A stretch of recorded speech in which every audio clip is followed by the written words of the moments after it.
Hello लोगोफोर बड' जब info YouTube चेनेलाव बरायबाय आसा खालामो नोंथांमोना बयबो मोजां दङ। एसएससि आ गोदान अफिसियेल नटिफिकेसन होदों आं नोंथांमोननो गासिबो डिटेल्सखौ होगोन बेनिखायनो भिडिअखौ जोबजासिम नायलांदो आरो एडमिट कार्ड माब्ला मोनगोन एसएससि जिडि बेनि सायावबो डिसकास खालामगोन थ' नोंथांमोना भिडिअखौ नायलांबाय था आरो जाय नोंथांमोना चेनेलाव गोदानै फैदों साबस्क्राइब खालामना लानो हागोन बेबादि नोंथांमोना एसएससिनि आपडेट मोनबाय थानो बड' जब इनफो इउटुब चेनेलाव। दा बिदिब्ला लोगोफोर गोबाव खालामला जों थांसै अफिसियेल वेबसाइटआव। दा अफिसियेल वेबसाइटआव फैनाय लोगो लोगो बेबादि पेज मोनो। दा लिंकखौ नोंथांमोना डिसक्रिपसनाव मोनगोन आरो बयबो मिथिखायो scc.ns.in होननानै। दा बेयावनो जों एडमिट कार्ड प्रसेसखौ जों डाउनलड खालामनो हायो। दा बिदिब्ला जों लेटेस्ट निउसआव फैनानै नायदो। दा बेयाव माखासे आपडेट फैदों बेनो जाबाय कनस्टेबल एसएससि दिल्ली पुलिसनिफ्राय आरो लोगोसे फेज 9 एग्जामनि सोमोन्दै माखासे फैदों पस्टनि सायाव। दा जों बेखौ सावरायगोन। दा बेखौ जों फार्स्टनिखौ नायनोसै। दा बेयाव नायनाय लोगो लोगो दिल्ली पुलिसाव जाय नोंथांमोना एग्जाम होदोंमोन दा बेयाव रिजाल्टनि खोथा फैदों। दा रिजाल्टआ होनो गोनांसिनमोन नाथाय बेखौ पस्टपन खालामबाय 31 अक्ट'बराव होनो गोनांमोन। जाय नोंथांमोना एग्जाम होदोंमोन SSC Delhi police executive male female दा बिनि रिजाल्टआ होसिगोन बेनो जाबाय डिसेम्बर 15आव जागोन।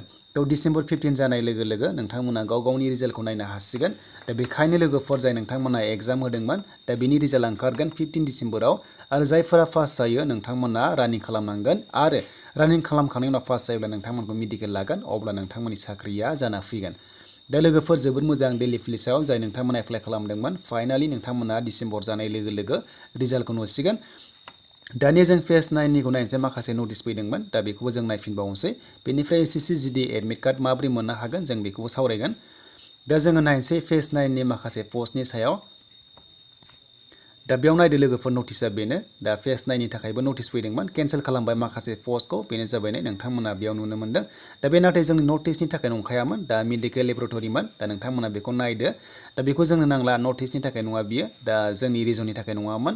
आरो लोगोसे जों नायनोसै दानिया गुबुन मोनसे नटिसखौ। दानिया लोगोफोर जों एडमिट नायनोब्ला नोंथांमोना नैबे मोनसे डट मोनदों मोनथामसिन गोनां बेयाव जोङो होदो दानिया एडमिट कार्डआव थुना होदो।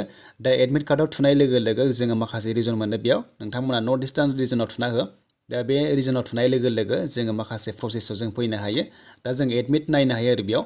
दा नाथाय लोगोफोर एसएससि जिडिए होआखै नोंथांमोना गाहायाव बोख्लायनानै नायबानो जाबाय। दा बेयाव जेबो नटिस गैया एसएससि जिडिनि। दा बेयाव जेबो गैया आरो सिगांनिसो दङ नोंथांमोना बेयाव नायोब्ला मोननाय नङा। दा बेनिसिम लोगोफोर नोंथांमोना बेयावबो नायनो हायो एसएससि जिडिआव आरो नङाब्ला नोंथांमोना गाव गावनि प्रफाइलाव थांनानै लगइन खालामनानै नायनो हायो। दा मानि थाखाय होआखै होनोब्ला जेबो दायो आपडेट फैयाखै लोगोफोर मानोना गोबां माखासे इसु जादों जानांगौ जाहाथे माने खायसे फट'आव डेट होआखैमोन बेनिफ्राय फट'खौ नोंथांमोना खायसे अल होदोंमोन थ' बेखायनो माखासे रिजेक्ट जादों। दा बेफोरखौ नायदों जानांगौ बिनि थाखायनो दासिमबो फैयाखै।